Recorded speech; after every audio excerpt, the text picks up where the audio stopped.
एक गाथा 62वें नंबर की गाथा, उसकी टीका पर चर्चा हमने की थी। और टीका पर चर्चा करते करते एक बात सामने आई थी कि अगर जो 29 भाव, ये जो 29 भाव हैं, अगर ये सब जीव ऐसा ही मान लिया जाए तो जीव और अजीव में कोई भी अंतर नहीं रहेगा। फिर जो हम जीते रहो का आशीर्वाद देते हैं वो फालतू हो जाएगा। है, बड़े बुजुर्गों का सम्मान तो रखना चाहिए ना। उनका आशीर्वाद है जीते रहो, तो जड़ बनकर जियो ये थोड़ी होता है। जीते रहो मतलब जीव हो और जीव बनकर रहो। आना जाना, होना मिटना जहाँ होता है वहाँ मैं नहीं होता, और जहाँ ना आता है ना जाता है ना होता है ना मिटता है, हमेशा वैसे का वैसा ही रहता है। वही दृष्टि का विषयभूत त्रिकाली शुद्ध तत्व है। बराबर, बाकी जो कुछ भी होगा वो इसके लक्ष्य से होगा, इसके आधार से होगा। पॉइंट समझ में आया कि नहीं आया? और इसीलिए यहाँ पर बताया था, एक सुंदर शब्द आया था कि वर्णादि का आविर्भाव और तिरोभाव, ऐसे ही रागादि का आविर्भाव और तिरोभाव। आविर्भाव तिरोभाव समझे थे ना, कि शरीर की अवस्था होती है, बदलती है, नष्ट होती है। उनमें तीनों होते कि नहीं होते? उत्पाद व्यय द्रव्य, कि नई नई अवस्था होगी, पुरानी अवस्था का नाश हो, और उसके बीच में कुछ ना कुछ ध्रुवता भी बनी रहती है ना। ऐसे ही सर्वत्र शरीर में भी यही होता है। शरीर के निमित्त से जो रागादि भाव होते, उनमें भी यही होता है। आप देखो, ये जिम में या कहीं पर भी जो वेट का मीटर लगा हुआ रहता है ना, वो या तो सुखदायक बन जाता है दुखदायक है। मेहनत करा और अगर शरीर की अवस्था में 2 किलो कम हो गया तो ये 10 किलो खुश हो जाता है। और मेहनत करें और वजन कम ना हो तो उतना दुखी हो जाता है। वर्णादि की दशा अपने आधार पर चलती है, और उस दशा से ये अपने रागादि को करता रहता है। तो आश्चर्य की बात ये है कि ना तो बदलती हुई शरीर की दशा में हूँ और ना बदलते हुए भावों की दशा में हूँ। समझ में आया क्या बोला? ना बदलते हुए शरीर की दशा में हूँ और ना बदलते हुए भावों की दशा में हूँ। शरीर को भी जो देख जान रहा और बदलते हुए भावों को भी जो देख जान रहा है, आविर्भाव और तिरोभाव के बीच में जो एक सा है वो मैं। देखो एक बात है, बात ये कहना बड़ा आसान है, भाव शून्य हो जाना, लेकिन प्रैक्टिकली ऐसा होता नहीं। कोई भाव ना हो, शरीर में अवस्था बदले तो द्वेष ना हो, राग ना हो, कोई भी प्रकार के मनोभाव ना हो। ये अभी ये दशा मात्र कब होती पता है? आत्मानुभवन के समय। तो इसका मतलब हम जो कर रहे हैं वो सब ठीक ठाक है। खूब गुस्सा करें, खूब फूले ना समाये, राग करें, बोले नहीं, ऐसा नहीं कह रहे। दोनों के बीच में समझो, कोई भी भाव नहीं होगा ऐसा भी नहीं, और मिथ्यात्व से रंगे हुए तीव्र लेस्या वाले भाव होंगे ऐसा भी।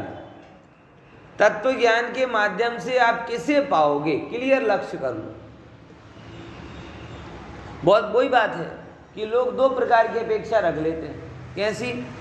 या तो कुछ भी राग देश नहीं होना चाहिए, शरीर में रोग हो कोई फर्क नहीं पड़ना चाहिए, संयोग हानि लाभ हो कोई फर्क नहीं पड़ना, कुछ भी नहीं होना चाहिए, और कुछ हो गया तो मैं पापी हो गया। नहीं नहीं नहीं भाई, कुछ नहीं होगा मतलब आत्मानंद होगा या वीतरागता होगी, और वीतरागता नहीं हो रही, आत्मानुभवन नहीं हो रहा, तो कुछ तो हो रहा है बेटा।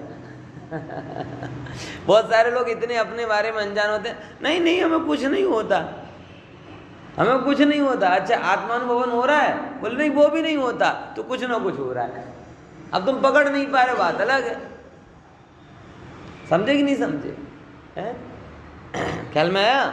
जैसे आप अगर रोज 1 चम्मच शक्कर चाय डालकर चाय पीते हो, और अगर 10-15 दाने कम हो जाएं और 10-15 दाने बढ़ जाएं, तो आपको कुछ पता चलेगा क्या? कुछ पता नहीं चलेगा। लेकिन कुछ पता नहीं चलेगा इसका ये मतलब नहीं है कि उन 15 दानों ने मिठास ऐड नहीं की, अथवा ऐसा भी नहीं है कि उन 15 दानों ने मिठास कमी नहीं आई है। वो ऐड भी हो रही है, कम भी हो रही है। जो वस्तु जिस रूप है उस रूप अपना काम तो करेगी भी नहीं करेगी? करेगी। तो देखो जिनवाणी सफ़ेद झूठ बोलने की तो साफ ना बोलती है। होता है गृहस्थ अवस्था में, गृहस्थ अवस्था क्या, मुनि अवस्था में भी जो भी शुद्धोपयोग के समय आत्मा में नहीं है, उसको शुभाशुभ भाव रूप परिणाम होते। क्योंकि 3 कंडीशन के अलावा चौथी कंडीशन में जीव रहता ही नहीं। कौन कौन सी 3 कंडीशन? उपयोग परिणति सब जीवन की 3 भांति वर्ण 3 प्रकार की होती हैं। एक पुण्य, एक पाप, एक रागहरणी यानी धर्म, शुभ अशुभ शुद्ध। अब इनमें क्या समझना, इनमें ये समझना कि हमारी अगर कोई अवस्था हो रही है, कुछ भी, अगर हम संसार में हैं, देह को धारण किए हुए हैं, तो इनमें से भाव अगर आत्मानुभवन नहीं है तो ये भाव हो रहे हैं। तो जो हम ये कहते हैं कि कुछ नहीं होगा, हम एकदम ज्ञाता रह जाएंगे, रहना चाहिए, लेकिन एकदम ज्ञाता रहने की खातिर क्या कि आत्मानुभवन हो जाए। जब आप शुद्ध रूप से अपने में ही ज्ञाता रह जाओगे तो रागादि होगा नहीं, और रागादि होगा नहीं उसका मतलब क्या होगा, वीतरागता का अनुभव करो। यानी एक बात निकल कर सामने आती है, कौन सी, कि कुछ तो होता है। अच्छा, अब कुछ तो होता है, इसका ये मतलब लगा लिया जाए कि जो कुछ होता है वो सब कुछ सही है, बोलो। यानी फिर तो आपने बोला ना पंडित जी कि आत्मानुभवन में नहीं जाते तो शुभाशुभ भावों में होते हैं तो खूब माथा मारे, खूब झगड़ा करें, खूब मन बिगाड़ें, परिणाम बिगाड़ें, क्योंकि होगा तो होगा ही ना। अब हो ही रहा है तो थोड़ा नहीं तो पूरा ही सही। फिर अकेले मन में क्यों भाव रखें, तो वचन से भी गालियां दे दो और मौका मिले तो हाथ भी साफ कर लें, कसर क्यों रखें? है ये सही है क्या? ये कोई रागों की होली थोड़ी है। जैसे कोई होता है जब तक पहले तो बचने की कोशिश करता है, बचते बचते भी जब लग जाता है रंग, तो जिसको थोड़ा रंग लगाओ ना वो सबसे ज़्यादा, थोड़ा लगाया तो पूरे ही कर ले। ये तो भैया रोग की भांति है। राग कोई रंग थोड़ी है जो थोड़ा लगे तो और पूरा रंग के जी भर के होली खेल लें। मैं ये बात इसलिए बोल रहा हूँ क्योंकि एक ने मेरे से बोला, जब मैं ये बात चर्चा कर रहा था ना, बोले देखो पंडित जी, राग तो होता कि नहीं होता?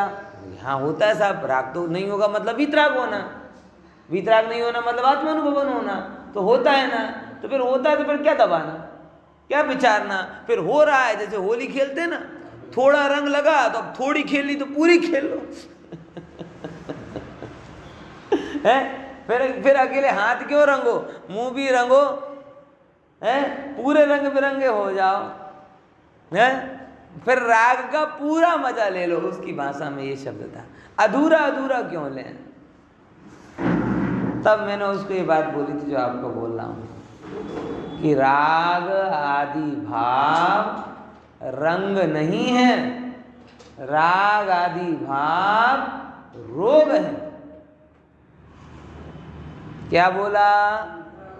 राग आदि भाव रंग नहीं है, राग आदि भाव रोग है।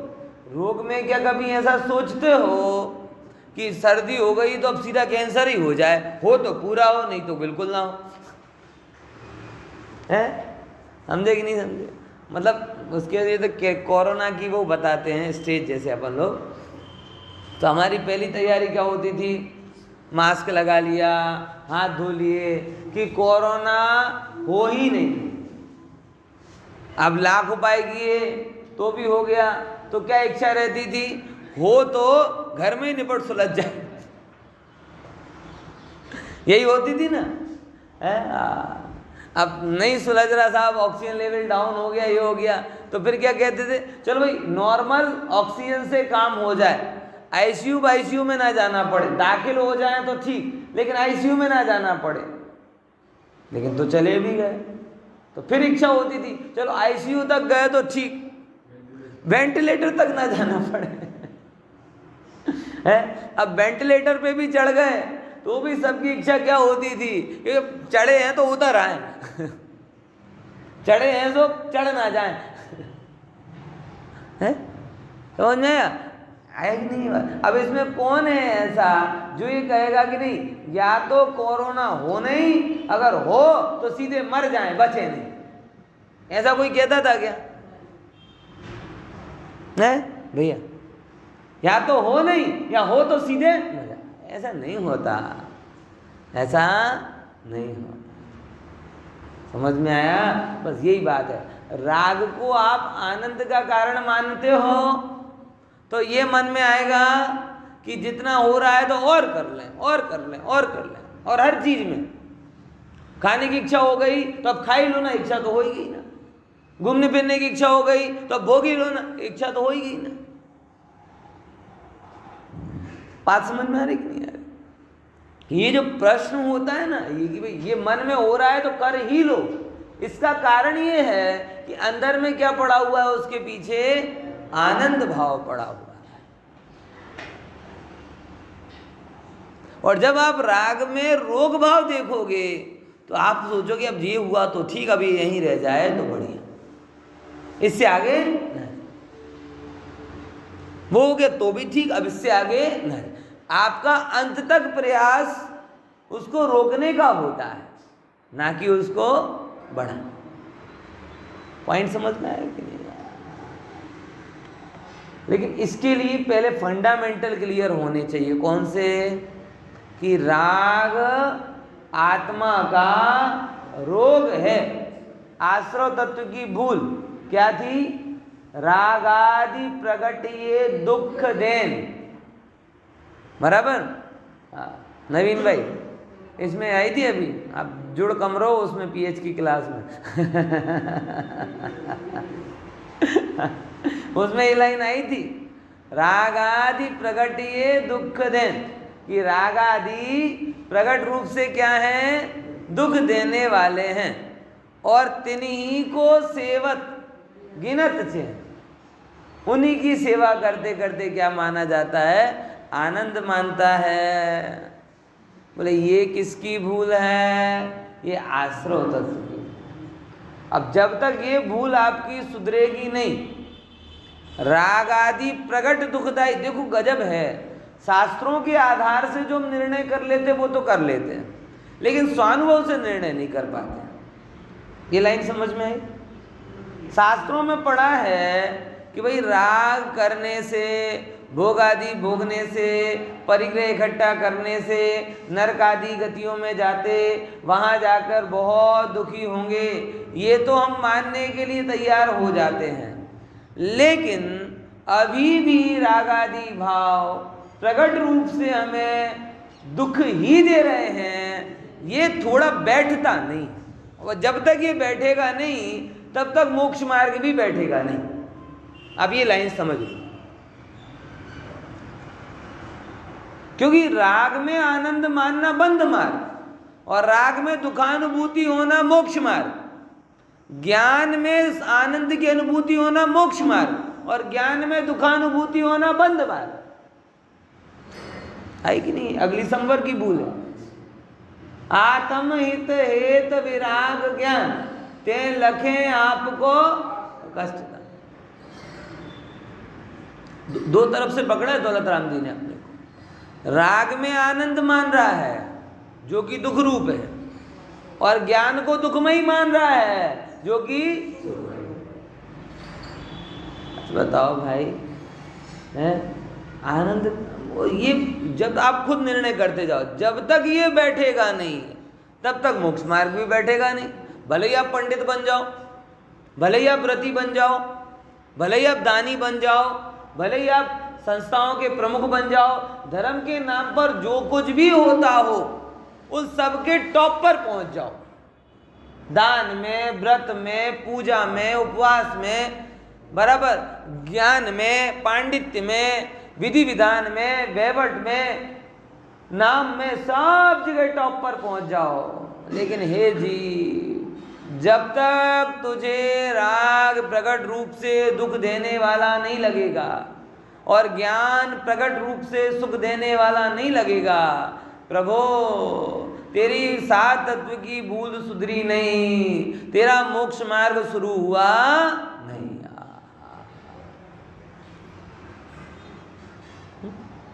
बैठ के एकांत में विचार कर इन चीजों का, बाकी जगत तो तुरंत तुझे सातवें आसमान पे चढ़ा देगा। थोड़ा पांडित्य हो गया, दो चार अच्छे प्रवचन कर दिए, दो चार लोग तो कहने वाले मिले ही जाएंगे कि बस पंडित जी अब तो दो चार भाव में मोक्ष जाने वाले हो। अब पंडित जी को पता है कि राग आनंद में लग रहा है कि नहीं लग रहा, ज्ञान दुखमय लग रहा है कि ये क्या हो रहा है। ये अंदर की भूल तो हमको पता होनी चाहिए ना। बीपी लो हमारा होता है, चक्कर हमें आए और पता दूसरों को चले, ऐसा थोड़ी होता है। तुमको ही कहना पड़ेगा ना भैया कि हमारा बीपी चक्कर आ रहा है, लगता है शुगर घट गई है या बीपी लो हो रहा है, या ये किसको पता चलेगा? खुद को पता चलेगा। गजब है, शरीर का जरा भी गड़बड़ होता है तुरंत पता चलता है, आत्मा में सब कुछ उलट पुलट हो जाता है, पता नहीं चलता। आई कि नहीं यही बात समझ? तो जो दो बातें मैं कह रहा हूँ कि पहले नंबर ये भी समझ लेना कि कुछ भाव नहीं होंगे ऐसा नहीं, क्योंकि कुछ भी प्रकार के भाव नहीं होना मतलब शुद्ध भाव होना और आत्मानुभवन होना, और जो आत्मानुभवन में नहीं है उसको सुबह शुभ रूप में कुछ ना कुछ हो रहा है। हमें पकड़ना है कि वो किस स्तर का हो रहा है। पॉइंट समझ में आया? क्या बोला फिर से? ये यहाँ पे जब बात कहते हैं ना कि भाई ये राग आदि भाव पर हैं, भिन्न है, ये जानकर बस, तो बहुत सारे लोग कहते हैं कि नहीं हमें कुछ होता ही नहीं है, तो गलत बोल रहा है। कुछ होता नहीं, ऐसा होता नहीं है, क्योंकि कुछ शुभाशुभ का भाव नहीं होना मतलब शुद्धता का होना, और शुद्धता नहीं हुई तो मतलब कुछ हो रहा है। अब जो हो रहा है सब सही हो रहा है क्या? नहीं। यहाँ विवेक रखो, यहाँ विवेक रखो। हमें तत्व ज्ञान के माध्यम से उसे पकड़ना चाहिए कि किस स्तर का हो रहा है, किन परिस्थिति में हो रहा है, कितनी गहनता को लेकर हो रहा है, इसकी लेस्या कैसी है, इसका रस कैसा है। समझ में आया कि नहीं आया? और जब आप इनको पकड़ने लग जाओगे तो ऑटोमेटिकली इनको पकड़ते पकड़ते पकड़ते आपको आत्मा की निर्मलता ख्याल में आएगी, और जैसे ही आत्मा की निर्मलता ख्याल में आएगी, आत्मा का रस जिसे लगा उसे राग का रस छूट जाता है। वस्तु विचारत ध्यावते मन पावे विश्राम, रस स्वादत सुख उपजे अनुभव ताको। वस्तु का जब ये जी विचार करता जाता है धीरे धीरे, और विचार में क्या करता है मुझे बताओ, ईमानदारी के साथ बताओ। आत्मानुभवन के पहले अगर कोई विचार कर रहा होगा तो क्या कर रहा होगा? सुमेरु पर्वत 1 लाख योजन ऊंचा है, 8 कर्म है, इतना बंध है, इतना उदय है, इतनी सत्ता है, क्या कर क्या रहा होगा वो जीव? है ये जीव इस समय मात्र आत्मज्ञान पूर्वक तत्व का विचार कर रहा है। ओ हो, मेरी दशा ऐसी, ऐसी तीव्रता, ऐसा स्वभाव, हाँ? मैं मेरे स्वभाव से इस कलंक को कैसे दूर करूं? समझ में आया? ख्याल में आया कि नहीं आया? जैसे माता बहनें होती है ना, वो सर्विस प्लेटफॉर्म पे सब चीज़ें रखी हैं और करते करते बेचारे इन सब चीज़ों के द्वारा स्वादिष्ट भोजन कैसे बनाऊं? वस्तु तो सब रखी है, इसीलिए वो गैस पट्टी पड़ी होती, सब यहीं पर है, यहाँ वहाँ सब जगह खाने खूंचे में ये सब रॉ मटेरियल पड़ा हुआ है, इससे स्वाद कैसे लाऊं? बस यही बात यहाँ पर है। ज्ञानी विचार रहा है, देखो चरणान योग की दवाई पड़ी है, द्रव्यान योग की दवाई पड़ी है, प्रथमान योग के उदाहरण हैं, करणान योग का कर्म विज्ञान, ये सब रॉ मटेरियल है, बराबर। अब इस रॉ मटेरियल के द्वारा विषय के रस को हटाकर आत्मा का रस कैसे, ये विचार तत्व विचार है। बाकी और दूसरे भ्रम में मत रहना, गोखण पट्टी कर रहे हो तो तत्व विचार कर रहे हो, है गणित की ग्रंथियां सुलझा रहे हो तो तत्व विचार, ऐसा नहीं है तत्व विचार। जहां पर आत्मा नहीं जुड़ी वो तत्व विचार नहीं, बराबर। ख्याल में आया कि नहीं आया? हाँ, तो ये सब बातें कल हमने समझी थी कि आविर्भाव कैसे होता है, तिरोभाव कैसे होता है, और ये सब जीव में जैसे पुद्गल में है वैसे ही जीव में होने लगे तो पुद्गल से भिन्न कोई जीव द्रव्य होगा नहीं। समझ में आया कि नहीं आया? बस इतनी सी बात विचार करना है कि तत्व विचार के द्वारा जड़ तो जड़ दिखाई देने लगता है, लेकिन रागादि भाव भी जड़ हैं, ये द्रव्य दृष्टि से ही दिखाई देगा। क्या बोला? तत्व विचार के द्वारा जड़ तो जड़ दिखाई देने लगता, सबसे पहले तो ये सब जड़ दिखाई देने लगता है, फिर उसके बाद में जब थोड़ी और बुद्धि आती है तो ये शरीर भी क्या दिखाई देने लगता है? जड़ दिखाई देती, यहाँ तक भी थोड़ा ज्ञान चल जाता है। अब इसके आगे जब तक स्वभाव की दृष्टि नहीं होगी तब तक रागादि भाव जड़ नहीं दिखाई देंगे। बात समझ में आई कि नहीं आई? क्या बोला? स्वभाव, सनातन स्वभाव लक्ष्य में आते ही रागादि में जड़पना दिखाई देता है। सनातन स्वभाव के लक्ष्य में आते ही रागादि में जड़पना दिखाई देता है। रागादि में ही रहोगे, रागादि को ही देखोगे, रागादि को ही भोगोगे तो रागादि जड़ नहीं दिखाई देंगे। समझ में आया? हा? बिल्कुल वैसे ही जैसे कोई अच्छी वस्तु भोजन में दिखाई दे तब जाके वो अपन जो थोड़ी उससे नीरस वस्तु उसे छोड़ दे। समझ में आया कि नहीं आया? आप देखो शादियों में, विवाह वगैरह में जो ड्रेस छूटता है तो क्या छूटता है? सब्जी पूड़ी छूटती, दूध पाक आइसक्रीम वगैरह कभी झूठन में नहीं जाती हैं? क्यों? अब लेते टाइम तो सब ले लेते हैं, अब खाते टाइम जब पेट जवाब देता है तो किसको छोड़ेगा? तब दिमाग अभी बनिया दिमाग लगाएगा, रोटी सब्जी तो रोज घर पे खा लेते, इनकी क्या कीमत है, इनका क्या सत्व है, ये थोड़ा कम मिलता है तो इसे पूरा कर दो, ये सब्जी रोटी अब तो ठीक है, वो तो रोज चलती रहती है। तो अब समझ गए ना, यही गड़बड़ी जीव करता है। जब दूध पाक आदि नहीं दिखा था या वो स्वादिष्ट पदार्थ नहीं दिखा था तब तक इसमें ही पेट भर रहा था, लेकिन जैसे ही उसे इसमें आनंद लगा और चॉइस की बात आई कि दो में से किसको छोड़ना है, तो वही होता है। और ये मैं मेरा जनरल ऑब्जर्वेशन कर रहा हूं, आप सब लोग स्वतंत्र हैं इसे प्रामाणिक करने के लिए सत्यापित करने के लिए। मैंने तो देखा है तो बता रहा हूं, ऐसा नहीं वहाँ खड़ा रहा था, लेकिन नज़र पड़ गई थी, देख रहा था ऐंठवण में क्या पड़ा है। देखा दूध पाक और ये सब जो होती है ना, जैसे अपन स्वीट बोलते हैं, क्या क्या आता है वो अलग अलग चीज़ें होती ना, स्पेशल चीज़ें, वो की सबकी कटोरी वो खाली थी, और अगर बच के जा रहा था तो सब्जियां जा रही थी। समझ में आया? यही है, जिसे आत्मा का रस रस दिखाई दिया उसने राग आदि को ऐंठवण जान के छोड़ दिया, और जिसे आत्मा का रस दिखाई नहीं दिया उसने छोड़ा तो किसको छोड़ा?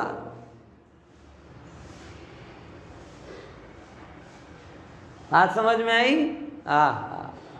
ख्याल में आया कि नहीं आया? ऐसे ही है, ज्ञानी ही राग को जड़ सही तरीके से देख पाता है, क्योंकि उसने जड़ता से हटकर कुछ चैतन्य का अनुभव किया। अज्ञानी तो जड़ में ही पड़ा है, जड़ में ही पड़ा है और जड़ में ही मजा मान रहा है, वो कैसे छोड़ पाएगा? अब यहां फिर यक्ष प्रश्न आ जाता है, राग को जड़ माने तो राग छूटे, कि ज्ञान का वेदन आवे तो राग छूटे। देखो दो निर्णय होते हैं हमेशा, पहले बुद्धि में निर्णय होता है, फिर अनुभूति में फल मिलता है। अभी जो आप हम सब करेंगे वो कौन सा निर्णय है? बुद्धि का निर्णय, कि भाई आगम के आधार पर हम निर्णय करें कि राग क्या है? जड़। और राग जड़ है, इसका मतलब ये है कि ये मेरी जाति का नहीं, और मेरी जाति का नहीं मतलब इसमें आनंद नहीं। समझ में आया? ख्याल में आया कि नहीं आया? है बैटरी की नहीं बैटरी बात? क्या निर्णय करना अभी? ये मेरी जाति का नहीं, तो मेरे अंदर में आनंद भरा पड़ा हुआ है। राग मेरी जाति का नहीं है, मेरे अंदर में ज्ञान पड़ा हुआ है, राग आदि मेरी जाति के नहीं है। यानी ज्ञान और आनंद जैसे बाहर से नहीं मिलता, जैसे शरीर से नहीं मिलता, वैसे राग से भी, और राग से जो मिल रहा है वो ज्ञान आनंद नहीं, कुछ अलग है।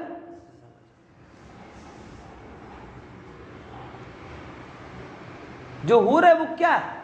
जिसे तुम हम सुख मानते हैं वो सुख है ही नहीं है भाई, वो तो दुख ही है।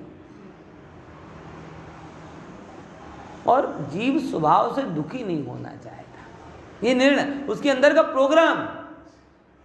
मतलब जैसे घी पानी में तैरता है, डूबता नहीं। घी हो ना, घी पानी या तेल हो या घी हो या कोई भी चीज हो, लकड़ी हो, उसका स्वभाव कैसा? कि पानी में वो डूबती नहीं, तैरती। अब उसी घी को आप एक तिल के क्या कहते हैं, तेल के डब्बे में डाल दो तो डूब जाएगा। स्वभाव डूबने का है क्या? बताओ, तेल की एक बूंद पानी में ना डूबे, और लाखों टन तेल भी तुम पानी में फैला दो जैसे समुद्र, तो भी नहीं डूबे। लेकिन वो 5 लीटर का डब्बा आपने डाल दिया तो डूब जाएगा। क्यों भैया? क्यों? तेल का स्वभाव कैसा? तैरने का। डूब कैसे रहा है फिर वो?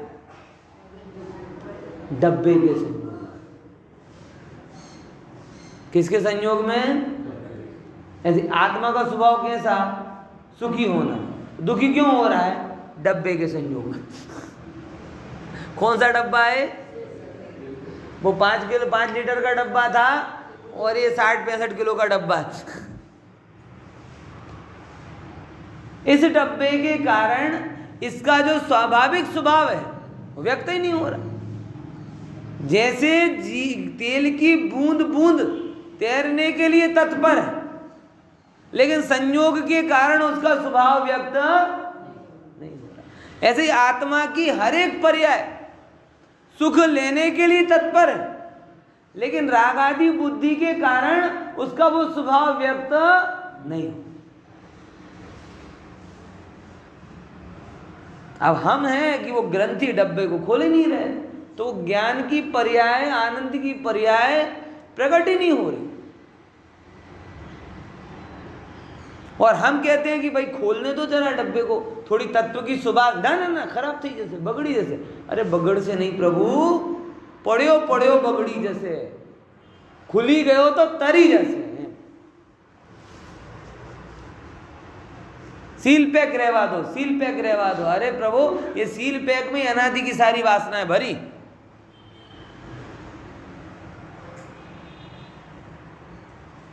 समझ में आया बात यहां कह रहे हैं? तो जिसने पहले बुद्धि में निर्णय किया कि ये राग आदि भाव आत्मा को दुख देने वाले जड़ हैं, पर हैं, इनमें सुख नहीं, मेरी जाति के नहीं, तो मेरी जाति के नहीं तो सुख रूपी मूल उनमें कहां से मिलेगा?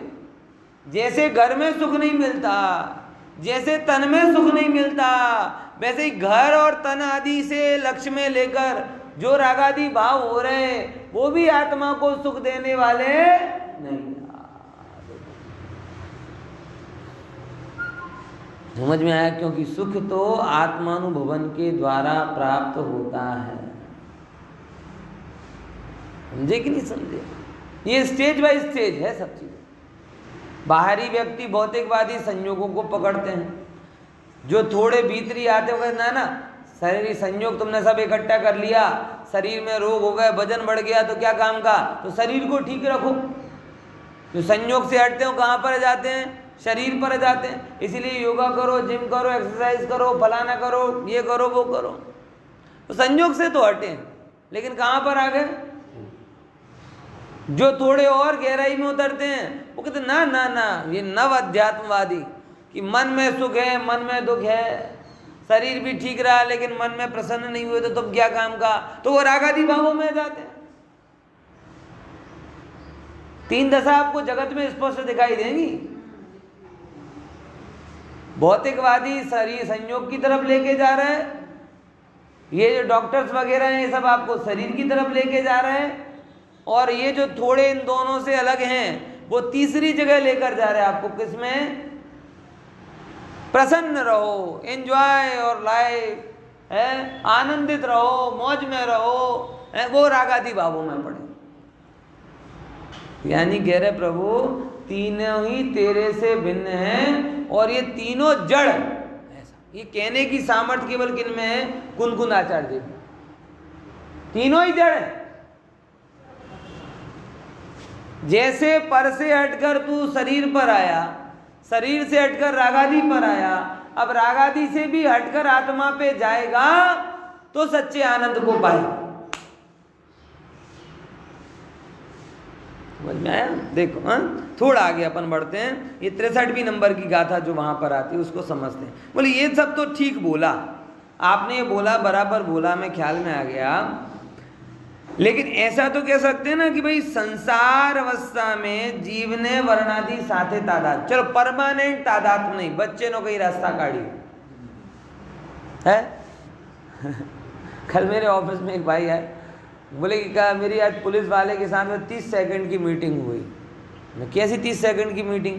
बोले मैं हेलमेट लगा कर जा रहा था, नहीं जा रहा था, बराबर पुलिस वाले ने रोका, बोले लाओ 500, मैंने कहा सेटिंग, बोले लाओ 100, मैंने दी और आ गया। कितनी मीटिंग हुई? मेरा 30 सेकंड। मैंने इतनी जल्दी सेटिंग। तो ये अब सेटिंग वाला आ रहा है। नहीं है विनोद भाई ख्याल में, हेलमेट पहन के जा रहा था मेरे ऑफिस में कलीग्स, तो पुलिस वाले ने रोका, बोले कि लाओ 500, उसने एक शब्द बोला सेटिंग, बोले लाओ 100, मैंने दी और आ गया।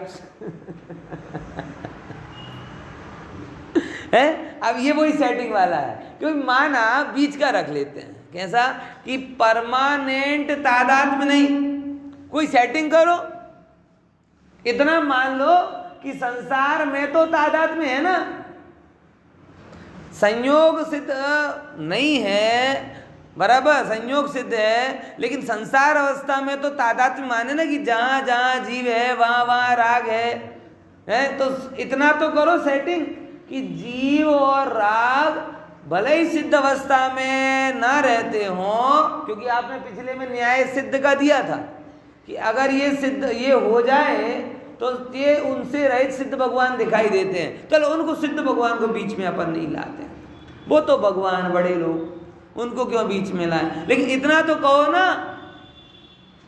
कहो ना कि जब तक संसार में हो तब तक राग तादात्म्य से है? तो देखो क्या कहते हैं गाथा, असंसारथाणम जीवाणम तुज होंति वन्नादि तम्हा संसारथा जीवारुवित्तमा वन्ना। पढ़िए,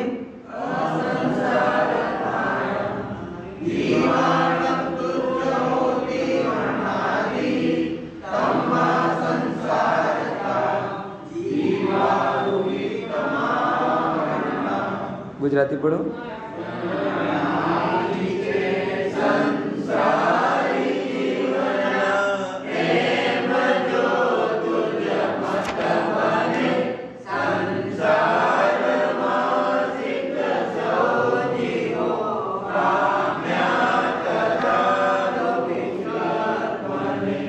देखो, अह એટલે અથવા, અહ એટલે અથવા, અથ संसारत्ताणम, संसारत्ताणम मतलब संसार में रहने वाले, अह अथवा संसार में रहने वाले जीवाणम जीवों को तुझ होंती वर्णादि तेरे अनुसार वर्णादि होना मान ले तो। क्या बोला? बीच वाली बात कह रहा है। उसने बोला था ना कि भाई परमानेंट नहीं मानते, 500 की पावती नहीं फड़ानी, लेकिन 100 की सेटिंग करो ना। ऐसे ही सिद्धों को तादात्म्य नहीं है, मान लिया, सिद्धों को साइड में रखो, लेकिन सारे संसारी तो वर्णादि वाले ही है ना, रागादि वाले ही है ना, तो उसमें तो कोई दिक्कत नहीं है ना। तो संसारी जीवों में वर्णादि और रागादि मतलब ये शरीर और राग आदि भाव ये तादात्म्य से मान लें तो क्या दिक्कत है? तो बताते हैं, तमहा मतलब तो, संसारत्था मतलब संसारी जीव रूपित्तमा बनना, रूपित्व को प्राप्त हो जाएंगे। आई कि नहीं यही बात समझ में? उसका प्रश्न क्या था? उसका प्रश्न ये है कि संसारी को वर्ण और राग वाला तादात्म्य से मानना। तो आचार्य कहते हैं कि भाई एक बार तेरी बात हम मान भी लेते कि सारे संसारी वर्ण और राग वाले हैं, तो समस्या क्या आएगी पता? कि ये वर्ण वाला जीव का लक्षण हो जाएगा।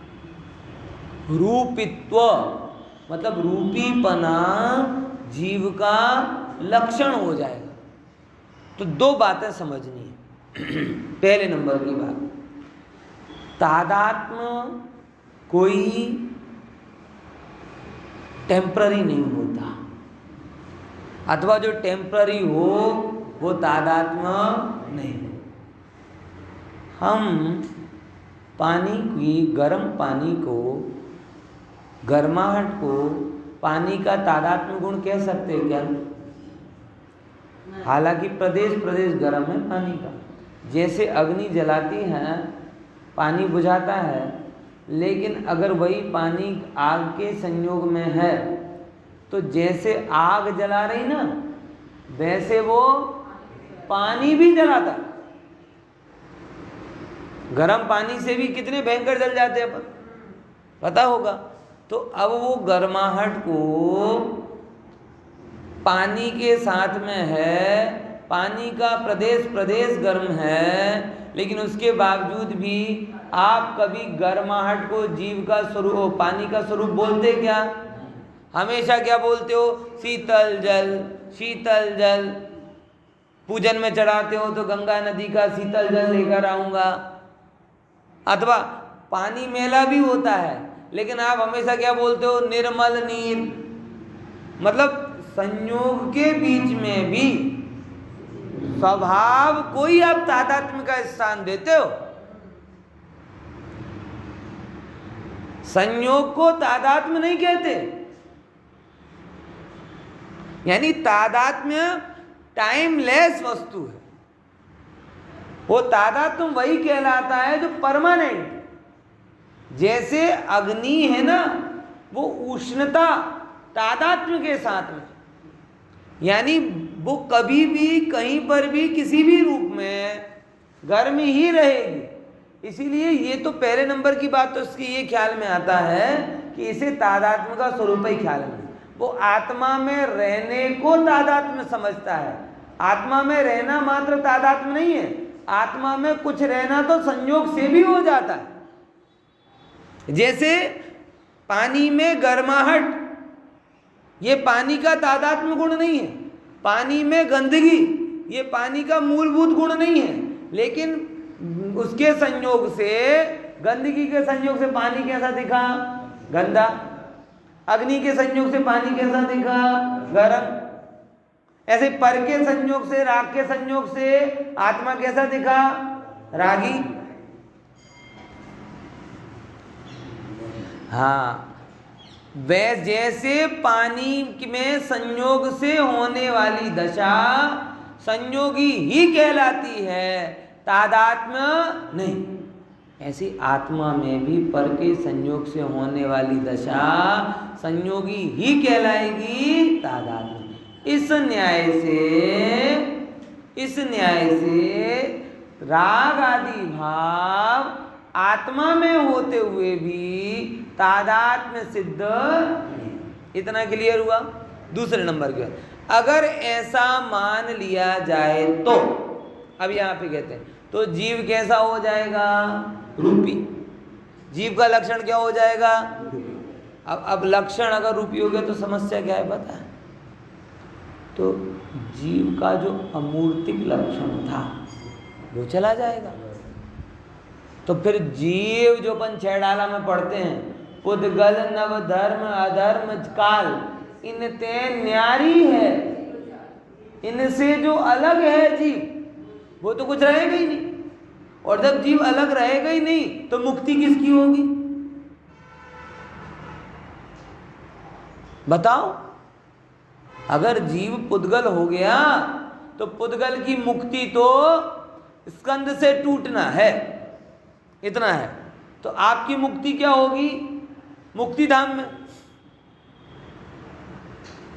मुक्ति धाम होता है ना, है? लिखते भी उसको क्या है, मुक्ति धाम। बहुत सारे लोग कहते भी हैं कोई अब बस मुक्ति हो जाए बढ़िया है, मतलब मरण को मुक्ति मानना पड़ेगा। और मरण को मुक्ति माने तो फिर तो आप में, ईसाइयों में, नास्तिकों में, भोगियों में क्या अंतर है? न्याय समझ में आ रहा है ना कि अगर रागादि को जीव का स्वभाव माना जाए, तादात्म्य को संसार से स्वभाव माना जाए, तादात्म्य संबंध माना जाए, तो वो क्या हो जाएगा, रूपी हो जाएगा। और रूपीपना क्या हो जाएगा, जीव का लक्षण हो जाएगा। तो जो रूपी लक्षण वाला है वो तो पुद्गल है, और पुद्गल की मुक्ति नहीं होती, जीव की मुक्ति होती। तो पुद्गल की मुक्ति किस रूप में होती है, स्कंदों से टूटना, वो परमाणु की मुक्ति। तो हमारी मुक्ति क्या होगी, इस शरीर से छूटना। और इस शरीर से छूटने को मुक्ति बोलोगे तो छूट के नरक में जाओगे, तो क्या नरक में आनंद को तुम मोक्ष का आनंद बोलोगे? ऐसा मोक्ष चाहिए क्या?